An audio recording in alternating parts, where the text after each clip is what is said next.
Good morning. I will shortly be seeing His Majesty the King to offer my resignation as Prime Minister.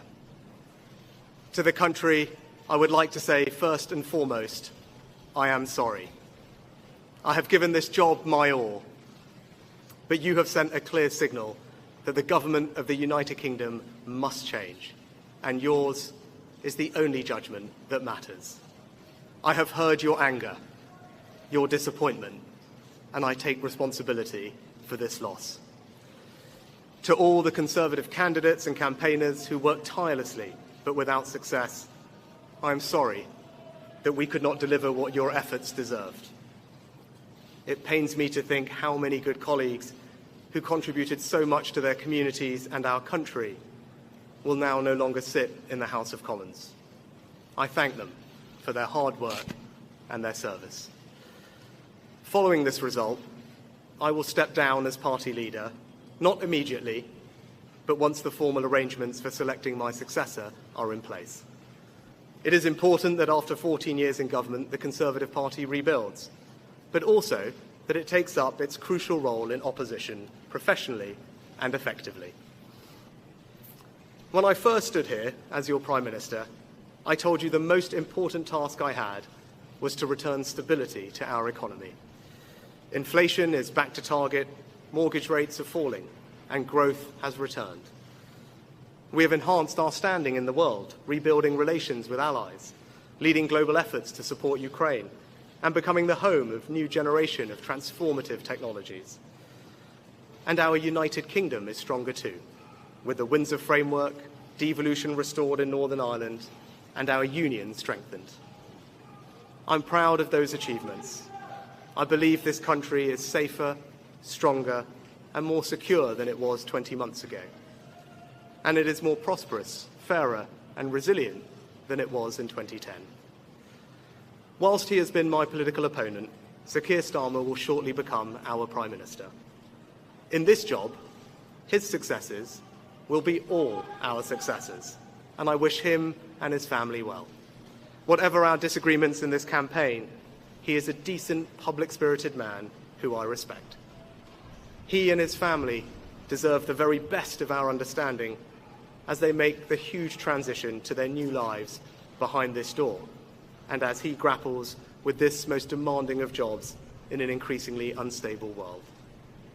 I'd like to thank my colleagues, my cabinet, the civil service, especially here in Downing Street, the team at Chequers, my staff, CCHQ, but most of all, I'd like to express my gratitude to my wife Akshata and our beautiful daughters. I can never thank them enough for the sacrifices they have made so that I might serve our country.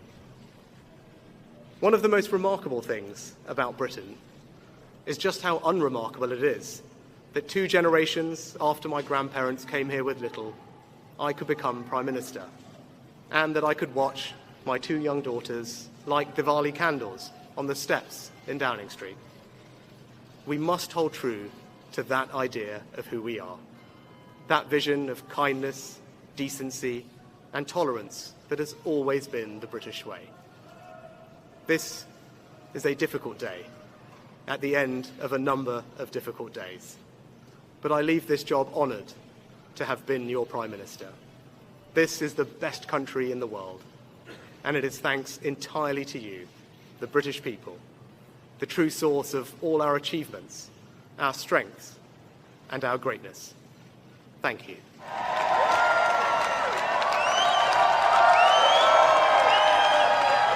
Thank you. Good afternoon.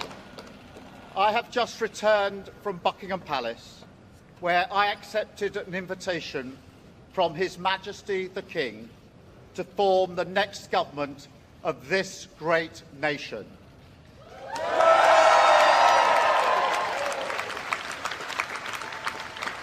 I want to thank the outgoing Prime Minister, Rishi Sunak. His achievement as the first British Asian Prime Minister of our country, the extra effort that will have required, should not be underestimated by anyone.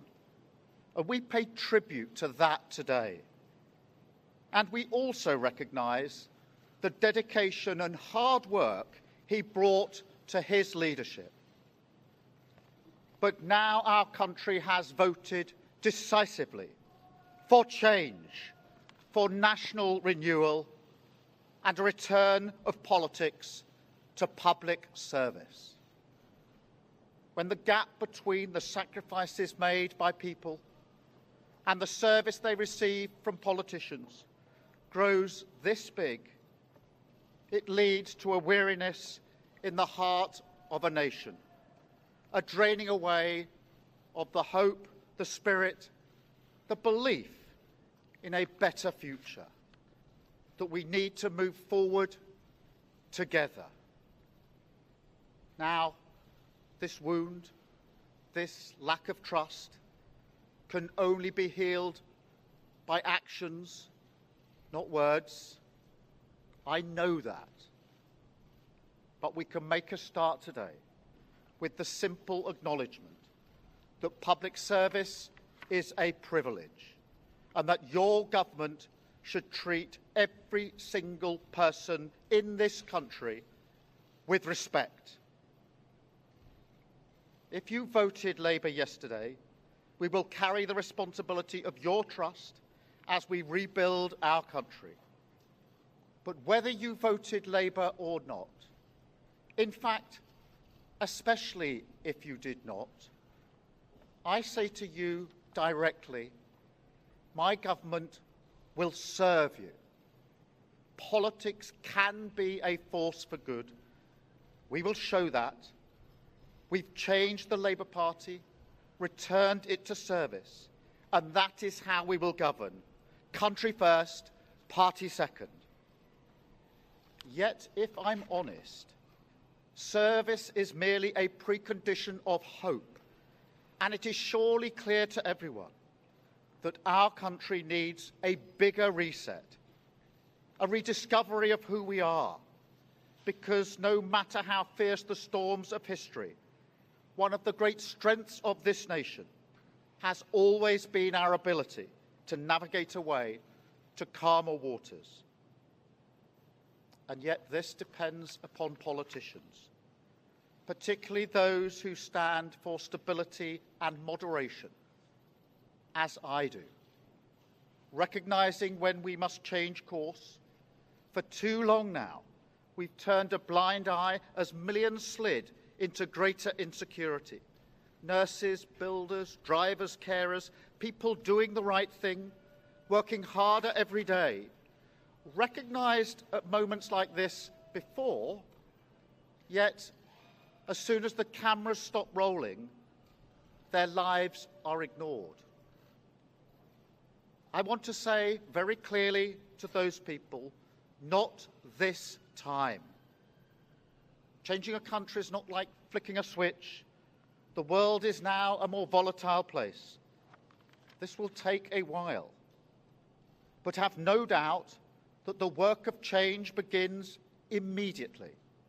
Have no doubt that we will rebuild Britain with wealth created in every community, our NHS back on its feet facing the future, secure borders, safer streets, everyone treated with dignity and respect at work, the opportunity of clean British power cutting your energy bills for good.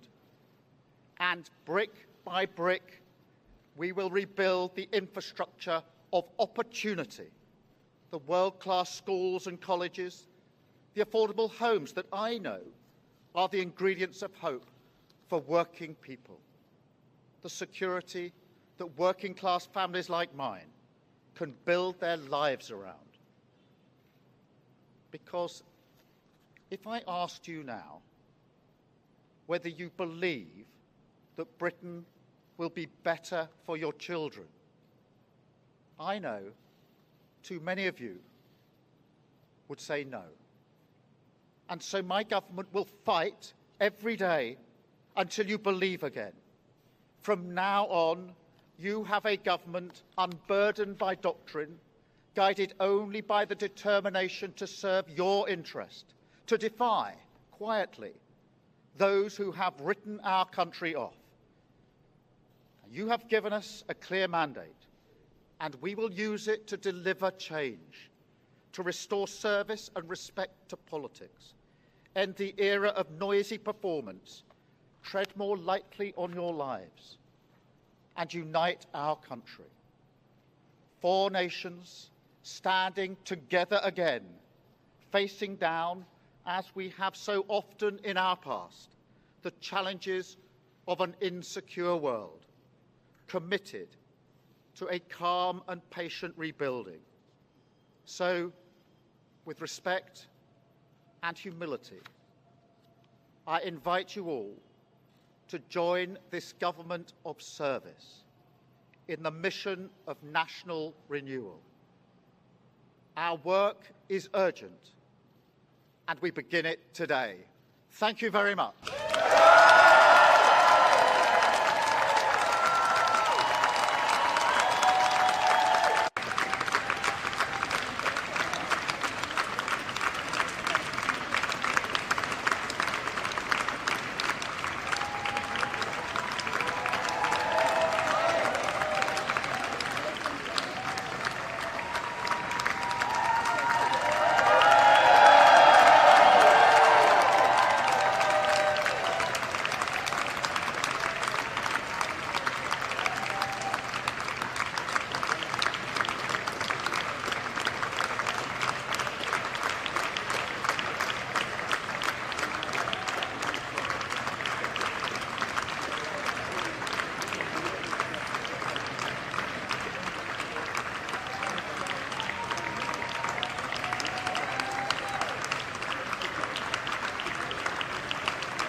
Wasn't bad this teaching.